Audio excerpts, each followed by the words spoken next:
Hi, my name is Zagary Robertson, and you're watching From the Cape with Bass, hosted by Daniel Peterson. Hi everyone. Today we're here with great bass player Zagary Robertson. Zagary, can you tell us what your first musical experience was? Yeah, my first musical experience was as you grow up, you have siblings, and I'm blessed to have two siblings, older siblings, and we're not a instrument musical family, but they love music, so they would always sit next to the radio. So I would hear them on a Saturday listening to the countdown, the top 30 countdown, and I would always hear all this music.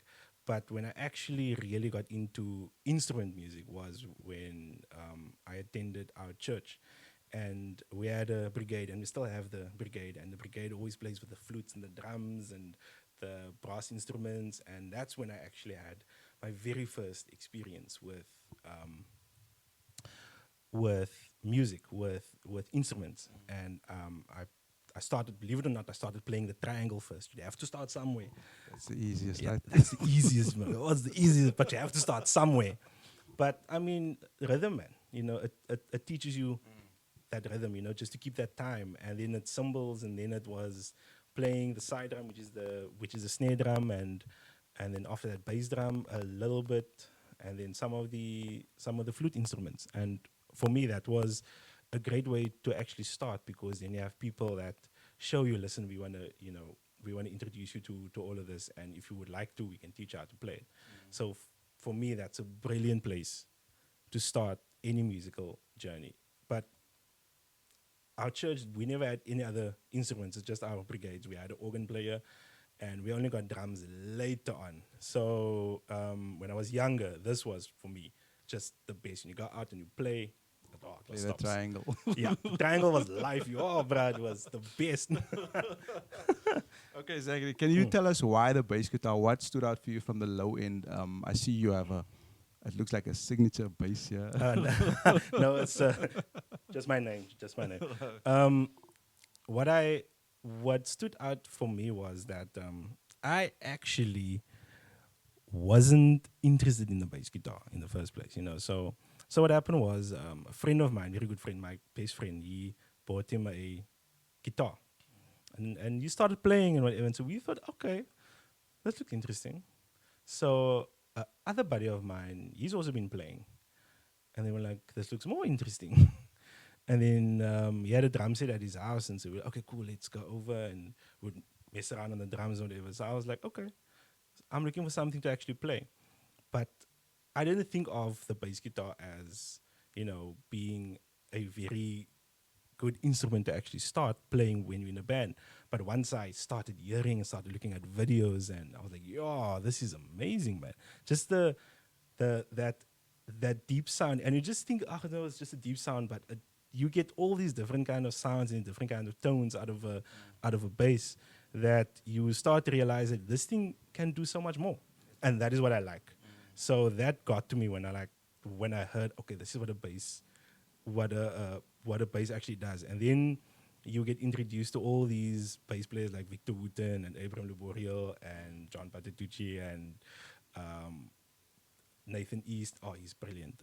You hear all of their music, and then you realize that you can do so much more with your bass, just by and that just stood out. I was like, yo, this is amazing. It's hectic. But okay, so I decided then that um, I was gonna purchase my first bass, and that was hectic because I couldn't play it. I really couldn't play. So yeah, that was why I chose the bass guitar. Interesting, man. Um, do you have any musical education where are you self-taught or after learning to play the triangle? I'm sure it took you like 2 years to learn to play that triangle. I had to master that. I had to, yo, dude. So you're the It master took now. time. Yes, yes, Okay. yes. Timing. I'm sure there are people out there that would love to play the triangle, and maybe I could put your details at the bottom You here. So can just link could my come. Yeah, profile. I can definitely, I can show them. definitely. But for me, musical experience, I actually, or my musical education, sorry, I actually, like I said, in the brigade, you would learn all these different instruments. and the the other place where you start playing a musical instrument is the recorder. And and the brigade had recorders and whatever, and said, okay, cool. And so my mom bought me one, and then I, you know, checked it out at the brigade, and they would show you. And then I was in school, and then this lady was there, and she's a piano player.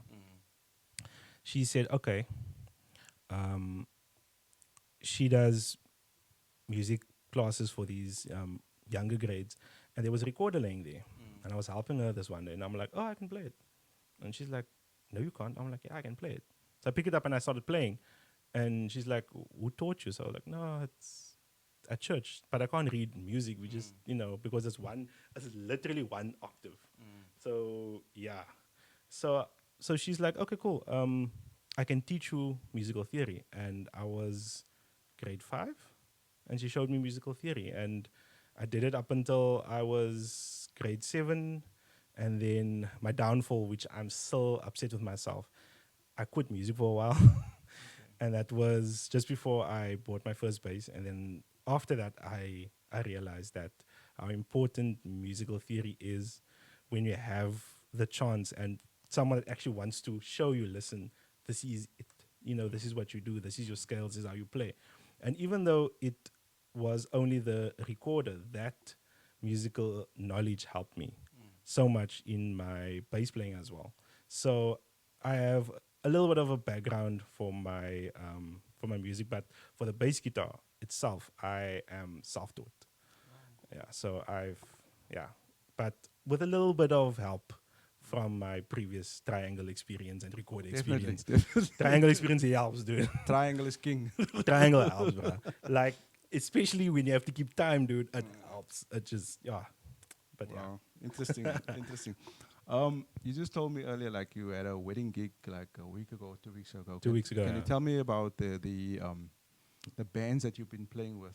The artists and the bands that you've been playing with. So I'm not a bass player that's out there. I don't do big shows and festivals and those kind of things. But we are a private function band, so we've done actually the convention center's end of year function one year, and as we do weddings and private gigs. So that's where we shine again. So like I said, my buddy that started playing guitar, we've been friends for over 20 odd years, and I'm his number one bass player. So whenever he goes out over there, Maybe there's he a doesn't gig. have my number. Yeah, maybe. Ik ga dit ook nie nie. Hy man help me. So when he gets a gig, and then we will go. And then I used to play. I remember I when I started playing bass, I was 17. That's a while ago. Don't look at the gray hairs, but that's a while ago. So I started playing bass, and in that year, or at the end of that particular year, a friend of mine started a gospel group, and we were about 17 people. We were a lot of singers. We were 2 bass players, 3 drummers, 2 drummers, 3 guitar players, 2 keyboard players. Of us a klomien, so we were a lot. So we used to be on the church scene a lot back in the day. And then, but before that, and my friend who's wat ek nog min speel, he was also in that band. And before that, we decided we're gonna start our own band. And after that, when that band ended, we were in a band called Unlimited Music SA, which we were doing a lot of private functions, and that was fun. That was good.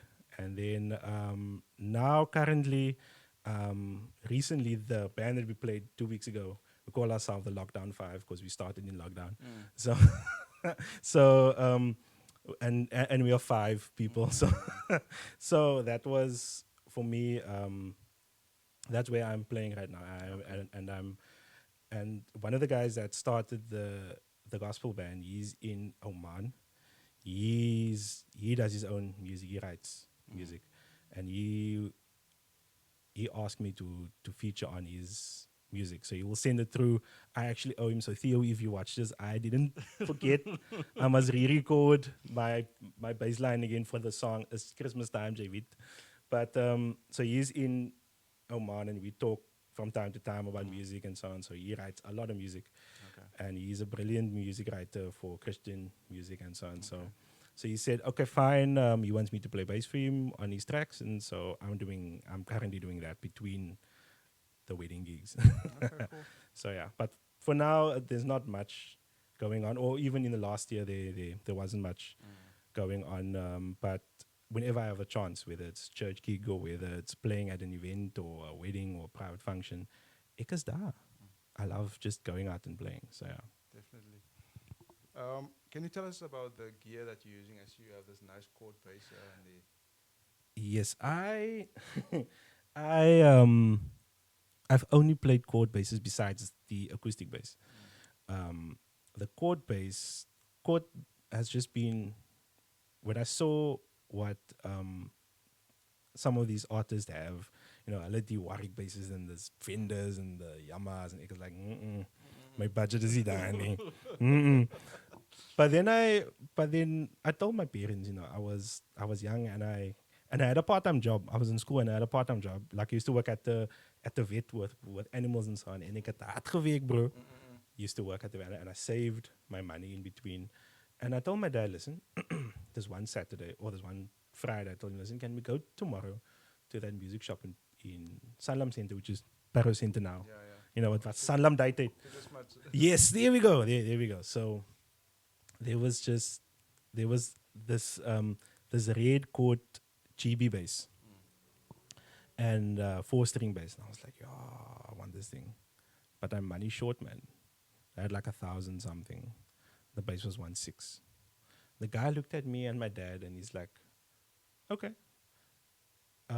take the bass, give me the money, you can pay the rest like next week. He didn't take my cell phone number or my dad's number. He didn't ask where we lived. He just gave it. And for me, that was like, wow, because wie gaat nou net sê vat die ding, you know? Yeah, yeah. So I think that was God saying, listen, You need to do this. I got you, man. You have to do this. And then the next week we paid the rest of the money. It was like 1.6. And then I had that chord for quite some time. I played that. If I think about it, played it for like 5 years. About 4 or 5 years. Then one day I found, I was also working again in part-time jobs. I was studying at that time and I was working, and my friend's dad, he knows a guy that works at Musiekwereld in Belleville. I'm like, listen, I'm looking for 5-string bass. Can you maybe sort me out? He phoned, he's like, okay, they put the bass aside for you tomorrow, just go and pay. So I was like, okay. And then I went. I had enough money this time. I had enough. And then it was a chord Action V 5-string. And he said that, and that was a good intro to the 5-string bass. Yeah. And I got there, and the bass was like I remember it was 269. But wait, before I actually went, they stole my ID, man. So it's a long story, I know, but it just makes sense. They stole my About bases yet. Yep. I'm getting there. So they stole my ID, and I was like, oh man, and I had to draw money, man, and my limit at the ATM was less than what I could, it was less at the time, because now I can't draw the amount of what the base is. So your daily limit was, you exceeded your daily limit. Yeah. And so I went in and I was like, okay, I'm going to get this money without my ID. And I didn't have license at that time. So I went in, and this lady looked at me and she's like, okay, so this is you. You have the pin. You answer all of the questions. I'm not supposed to do this, but I'm going to give it. And that's Daisy Man van Boe again. That is God again, just being like, listen, I got you.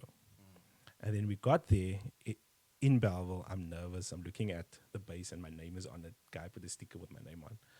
And the bass was 2695. He looks at me. He's like, let's give it to you for 2. No, let's make it 19. So I was like, I'm not complaining. So the guy gave it to me for 19. And I was like, yeah, and I went home. I was obsessed with 5-string. Yelled, and I still had my 4-string at the time. And then after a while, I sold the 4-string. And then 2 years later, I saw, or a few years, um, or that's just before I got my first five string, I saw Chadley go up performing at the St. Joseph Stone with Jonathan Rubainim and all of those. And I saw he had this particular bass, and I was like, okay, that looks interesting. And when I heard it, I was like, I want that. I want that sound. That is what I want. And I was like, yo, man, where did this guy get it? And I could not find it anywhere. I could really not find it anywhere. And then I went to Muziekwereld to go look for a bass, and lo and behold, this one was there. And I told the guy, listen, and you can swap in your old bass and pay, pay the difference, yeah. So I went in to Muziekwereld, and the guy's like, okay, you bought this bass here by us for 1.9. That's, we gave you a massive discount on it. I'm going to give you a 1.9 back, 100% just like that. Put it on this bass, you can just pay the difference. Luckily, I had the difference. I was like, yeah, but when I heard Charlie play it for the first time, I knew, and I spoke to him, and I told him, yeah, and I told him, listen, bruh, you were the only one that I knew that had that, but that bass, and whenever you play it, I was like, yo, I want it. And a few years ago, um, the band that I played with, Unlimited Music, we hosted a show where we we had a guest artist. And then Don Vino was our guest artist, and then Charlie was there, and he was playing that bass, the C5H, and I was also playing man. I was like, "Oh, dude, this it's just so surreal. yeah." And I was like, "Yeah, that bass was just the ultimate." And he told me, and he tells me all the time when he sees me, I shouldn't sell it. And I've heard people asking me, "Do you want to sell it?" And in in this year, actually, I fitted new strings on. My fiance bought me new strings. You see, guys, choose wisely. My fiance fitted me new strings on, and the guy at the music shop was like, "Do you want to sell it?" I'm like, "No," because he wanted it. He's like, "If you're gonna sell it, I should contact him." I'm like, "No, dude, I'm not. I'm sorry, I'm not gonna sell it." And for me, this C5H has been my bass for the past 7 years, and I've loved it. I don't want to let it go. Wherever I go, I would take this and leave the acoustic bass. So yeah, and the acoustic bass, like I told you earlier, I saw it in Gumtree. I was like, it looks interesting. I got it for like 1.5, and you said, and I'm telling everyone, Daniel said that if I want to sell the acoustic bass, I need to contact him first. I'm cutting this out. So you need to fight him. I'm cutting this out. I will comment. I will comment. So yeah, and I've been very blessed whereby I've had the chance to own what I have, and my next move is coming, not now because there's a lot of stuff happening now, but in the next few years I would really like to explore my other bass options. But for now, this one I've enjoyed for the past 7 years. Yeah. So yeah. And then amplification, I'm using a Behringer 120 watt. It's not the most powerful amp, but it has been powerful enough for every gig which I've had. It has let me down once, but I fixed it. And it's a very old amp, but I think that it does a very good job for what I need and for where I want to play and for what I'm playing. So at the moment I'm very happy, but the upgrades are coming soon. Yeah. Cool. Thanks, Zagary. Can you tell us, or can you give any advice for young up and coming bass players and musicians out there, please? Sure. That's always a hectic question. I think that the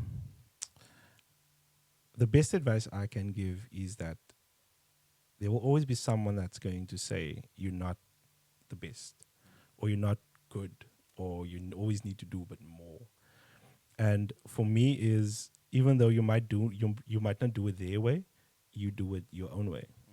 And sometimes you might not do it right in the beginning, but after a while you will realize, wow, I can do this. I can make a change. I can play the way that I want to play. And always be willing to learn from other bass players. When I go to shows, I would always look at what these guys are doing and how these guys are playing and how they are doing all their runs and all their fills and still ek saam met oog jong. Ek kyk jong and I'm like yeah, I have to see what these guys are doing because it sounds nice. But also and the last part of that of advice is that always remember when not to play. Because sometimes the most important notes are the ones that you don't play. You can sometimes overplay and you don't know it. And I've been subject of it. So when you do play, sometimes it just don't require you to actually play. So know exactly when to play. And and have fun and just enjoy it. I mean, bass playing shouldn't be just serious and it's like, no, just have fun. Do your thing and yeah. I mean, the best advice is just have fun. Thank you, Zagary. Yes, sir. Godspeed on your journey, man. Thank you for making time for me, and Godspeed on your Anytime. journey. Thank you so much. Thank you.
Thank you so much for liking and sharing this video with your family and friends. Please follow From the Cape with Bass on Facebook, Instagram, and YouTube. Thank you so much. God bless